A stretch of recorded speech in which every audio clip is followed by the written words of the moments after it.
And we are recording now. Darn, that was some good pizza. I'm back now. Let's continue.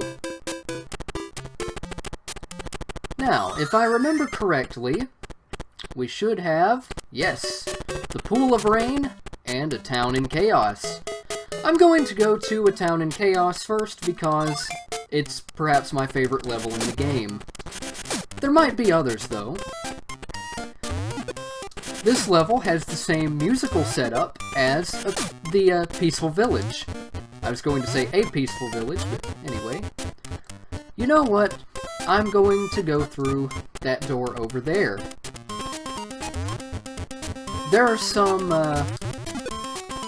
icy bears here.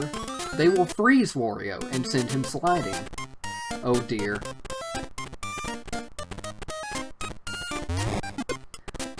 Those guys on the ceiling, if you get hit with one of those balls, you will take damage. Or, well, not really damage, but that's the second key of this level. I don't think I'm actually supposed to be here. And there's nothing down here. So I'm just exploring this town setting, and I just want to tell you how much I love city type of levels, which this is. If I were to make a top 10 list of my favorite locations in video games, well, this would probably be one of them, although I think most of the levels would be... I know that Neo Tokyo from Time Splitters 2 would be on there, and the Pioneer 2 lobby from Phantasy Star Online would be there. Basically, I'm a huge sucker for city-type settings. But since we know a lot about this level... Uh-oh, Wario's been frozen. Anna and Elsa have not been included. Well, I didn't do that quite right. Since you basically know how this level goes, and seeing it will be enough, I'm going to tell you a childhood story of mine. There was one time when my family was having New Year's lunch, dinner. I think it was dinner, technically. I think I have to go through here first. Welcome to Biscotti's Donuts! Oh, you didn't have to hit me! Boom. We now have the gray key. I think if I go through here, I can hit a switch, and that will raise the thing. There are zombies in here, even though it's daytime. That's interesting. Anyway, I was sitting with my family at New Year's dinner, and I was, once again, telling all of my relatives about how wonderful this game is. And I would keep talking about things that happened in-game. Yes, someone else here is commenting about how they're glad that they're going out for a walk to play Pokemon Go, because I'm starting to tell childhood stories. I hope people don't leave this video because I'm telling childhood stories. Anyway, I was sitting at the table with my relatives, and I kept telling them about things that happen in-game, and between each thing that I would talk about, and of course I had only made it to the volcano's base, so I never talked about this level. But between each thing, I would say, and then. Like, well, there's this enemy with a spear for a nose, and then there's, Wario gets the treasure chest, and then... And it was like that scene from Dude, Where's My Car? Because I kept saying, and then... Well, that was unironic. I said, and then, after saying, and then. My aunt said something like, she said, you know, another good word for and then would be if you said after that. But I did not want to say the phrase after that, because I was not telling these events in order. Anyway, we got that treasure chest, and we will be going to the Pool of Rain next time, where I will probably be telling another childhood story, because the Pool of Rain is boring. I really, really hate this stage.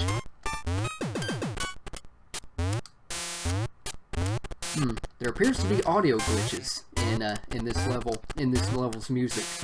We're in the Pool of Rain at night. I'm not going to spoil any abilities that Wario gets, but a certain ability Wario has will become very handy in this stage later on. Had a close call with that Paragoon there. Well, I'm trying to figure out what we can do to solve this puzzle. This area is very puzzly. Ah, great. So what am I going to do? If I do that, that works. What's up here? Darn. I think if I do this... Uh-oh. Well, I accidentally made my way into the water, where I cannot swim. So... yeah, if you look down there, you'll notice that there's things under the water, and a door there. So, I guess at this point, it will not be a spoiler to tell you that... did I really just... there we go. It will not be... wait a minute. This puzzle reset. That's too bad. It resets if you go into the water. Now I'm remembering why I hate this stage. So, we will... boom, boom, and boom. We got the key. What childhood story can I tell about the game this time? I don't think this stage will be very long since I'm... oh, great, another puzzle. I'll tell a childhood story.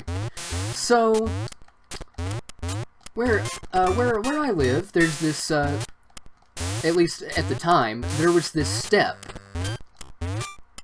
There was this step that I would always sit on, and it was a step between one room and the next. It's not important what rooms they were between. Anyway, there was this step that I would sit on, and it was like tradition. It was like a ritual. I would sit on this step and play this game every time I played it. I mean, every time I played this game, I would sit on that step. I would make sure to sit on that step. And one day, I was playing this game, and I was sitting on that step, which was near this little nightstand sort of thing. Ooh, a little cog here, it looks like. I forgot what we had. Oh, we got both cogs. So that activates the elevator, which may gain us access to the next screen, and the next level, of course. Anyway, one day I was sitting on this step between these two rooms, and it was next to this sort of nightstand thing, or this sort of shelf that had the phone book in it. I remember that. And we've opened up the grasslands. Kind of a boring level, but not as boring as the Pool of Rain. Anyway, one day I was sitting on the step and playing this game, and I looked to my left, and there was a huge spider sitting next to me. Like, there was a huge spider right next to that little shelf thing. And after that experience, I never sat on that step when playing this game again. Anyway, that was my childhood story for this episode. I'll see you in the next episode, when we conquer the grasslands. Just like Genghis Khan did back in 1975. What kind of dangers await us in this stage? If you wonder why I'm jumping, uh-oh, this game's giving me the bird. If you're wondering why I'm jumping randomly, seemingly randomly, red key. Are we going to get the red treasure box first? Anyway, I'm jumping at random because there are certain places in this stage where you can fall through. And I just noticed that I don't have my orange juice. Darn. I'll have to get that between recordings. Take that, bird. I'm giving you the bird this time. So yes, there are certain, oh, here we go, here we go. I think this is where we'll be going. Not too good. I don't know if I've shown off this status effect yet, but when a really heavy object falls on Wario's head, he doesn't die. He just gets flat. Also, those blue robots will cure you of your flat status effect. But we don't want that right now. What we do want is to walk off of the step, and you have to... That's another thing that happens, is he kind of glides. He glides when he's flat. So, and you also have to be careful when jumping because he glides a little bit to the side. I think what we'll want to do is stand on this top step and perhaps glide down here. Will that work? Nope, didn't work. We'll do the second step down. We'll try gliding through here. Easy as that. And then, we've got the gray key. We've got the gray key and the red key, although you do not keep the keys collected between treasure getting. Like, if I get the gray treasure on this stage this time, then I will not... Can I go through here? Nope. I will not be able to get the, Where was I? If I get the gray treasure, I fell through the floor. I get the gray treasure on this stage, and, you know, I exit the stage, then the next time I come back in, I will have to collect the red key again. That is what I was trying to say. That was probably an unwise decision to jump into the water, and an unwise decision to be knocked into the water. Uh-oh. Also, no, you cannot defeat those, great. You cannot defeat... Uh-oh. I remember now, that's what those birds did. They make you dizzy. You can only relieve being dizzy by jumping into the water. Why? I don't know. And you can relieve falling into the water by not falling into the water. Let's sneak through here. I've obtained a coin. Now, I am currently trying to remember where the heck that... where the heck that gray treasure chest is. Or red treasure chest. I won't discriminate. Here we go. This seems like the proper way to go. You know what? I think we will be facing our second boss here. I forgot which boss was going to be the second boss. This boss is really easy, I guess. If I can do the proper thing. That's what you do. You ground pound his head. Oh, great. If you give him the proper chance to, then he will fire rocks at you. No! Oh, dear heavens. I nearly lost to the boss fight. Even though I had won the boss fight. Anyway, that boss is really easy. One thing you'll notice about this game is that the easiest boss is not necessarily first, and the hardest boss is not necessarily last. The final boss in this game is actually, well, he's not the hardest, but he's not easy either, let me tell you. What we got from that boss battle was a music box. Music boxes are basically kind of like your power stars in this game. They're the main things that you want to collect.